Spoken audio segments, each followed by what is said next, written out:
ನಮಸ್ಕಾರಗಳು ಎಲ್ಲಾ ಪ್ರೀತಿಯ ನೆಚ್ಚಿನ ಪ್ರೇಕ್ಷಕರೇ. ನಾನು ನಿಮ್ಮ ಪ್ರೀತಿಯ ಸಂಹಿತಾ ಉಪಾಧ್ಯಾಯ. ಹೊಸದೊಂದು ವಿಡಿಯೋಗೆ ಎಲ್ಲಾ ನೆಚ್ಚಿನ ಪ್ರೇಕ್ಷಕರಿಗೆ ಸ್ವಾಗತ. ನನ್ನ ಪ್ರೀತಿಯ ಪ್ರೇಕ್ಷಕರೇ, ನಿಮ್ಮಲ್ಲಿ ಬೇಡಿಕೊಳ್ಳುವ ಒಂದು ವಿಚಾರ, ಪ್ಲೀಸ್ ದಯವಿಟ್ಟು ನಮ್ಮ ಚಾನೆಲ್ಗೆ ಸಬ್ಸ್ಕ್ರೈಬ್ ಮಾಡಿ ನನಗೆ ನಿಮ್ಮ ಪ್ರೋತ್ಸಾಹವನ್ನು ತಿಳಿಸಿ. ಜೊತೆಗೆ ಈ ಒಂದು ವಿಡಿಯೋಗೆ ನಾನು ನಿಮ್ಮಲ್ಲಿ ಕೇಳುವಂತದ್ದು ಕೇವಲ ಒಂದೇ ಒಂದು ಲೈಕ್ ಅಷ್ಟೇ. ಪ್ಲೀಸ್ ದಯವಿಟ್ಟು ಈಗಲೇ ಲೈಕ್ ಮಾಡಿ. ಪ್ರಿಯ ಗೆಳೆಯರೇ, ಗೃಹಲಕ್ಷ್ಮಿ ಯೋಜನೆಗೆ ಸಂಬಂಧಿಸಿದಂತೆ ಮೊದಲೇ ಹೇಳುತ್ತೇನೆ, ಇನ್ನೂ ಸಹ ಗೃಹಲಕ್ಷ್ಮಿ ಯೋಜನೆಯ 12ನೇ ಮತ್ತು 13ನೇ ಕಂತಿನ ಹಣವು ಸರ್ಕಾರದ ಕಡೆಯಿಂದ ಜಮೆಯಾಗಿಲ್ಲ. ಇದಲ್ಲದೆ ಇದೀಗ ಒಟ್ಟು 3 ಕಂತುಗಳ ಹಣದ ಜಮಾವಣೆ ಬಾಕಿ ಇದೆ.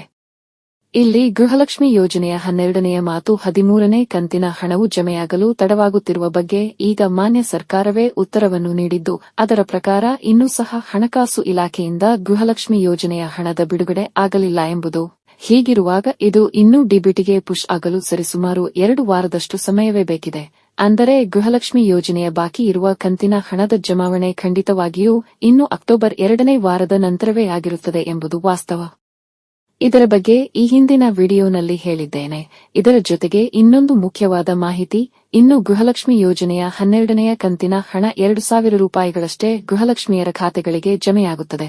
ಅಂದರೆ ಗೃಹಲಕ್ಷ್ಮಿ ಯೋಜನೆಯ 12ನೇ ಮತ್ತು 13ನೇ ಕಂತಿನ ಹಣ ಒಟ್ಟಾಗಿ 4,000 ರೂಪಾಯಿಗಳು ಒಟ್ಟಿಗೆ ಜಮೆಯಾಗುವುದಿಲ್ಲ. ಅಲ್ಲದೆ ಇದರ ಬಗ್ಗೆ ನಾವು ಈ ಹಿಂದೆಯೇ ನಿಮಗೆ ಸ್ಪಷ್ಟನೆಯನ್ನು ನೀಡಿದ್ದೆವು.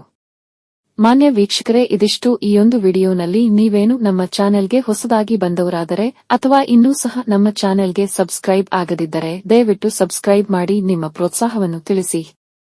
ಸಿಗುವ ಮುಂದಿನ ವಿಡಿಯೋನಲ್ಲಿ. ಅಲ್ಲಿವರೆಗೂ ಧನ್ಯವಾದಗಳು. ಇಂತಿ ನಿಮ್ಮ ಸಂಹಿತಾ.